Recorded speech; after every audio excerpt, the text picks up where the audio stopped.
Mga kandidato sa lungsod sa Minglanilla nagpahigayon og peace covenant signing. Ang Comelec sa mga lungsod adunay mga pakulo-usab sa mga kandidato atol nining adlaw sa gugma. Si Chona Carion sa exclusive report. Duha ang nagpapili pagka-mayor sa lungsod sa Minglanilla. Duha usab ang magpapili pagka-vice mayor. Samtang 18 usab ang mikandidato pagka-konsehal sa lungsod.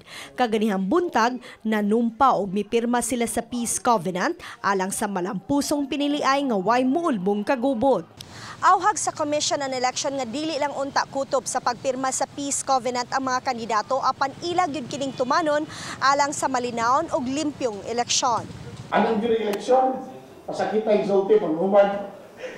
Gapon sinig ka human kay demokrasya ang gudhak. Pero, ano lang kita kutob? Talagang na lang tao boto o kanang boto na to. Let's be a good sport lang. So as I said kanina, Cebuanos are expected to be naturally peace-loving. Adunay pakulo ang Comelec sa mga kandidato atol ning Valentine's Day. Kaganihang buntag, ang mi kandidato pagka-mayor gipagunit sa heart. Samtang ang vice-mayor o mga konsihal nag-exchange og Valentine's gift. Nagsimbolo kini nga gugma ang ipatigbabaw bisan pa man kung magkaatbang sila sa politika. Ever since na konsihal pa ko, wagi na hitabo rin.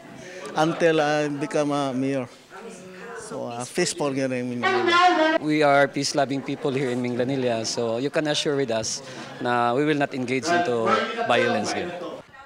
Uban ni Marlon Melgazo, Chona Carion, Balitang Bisdak.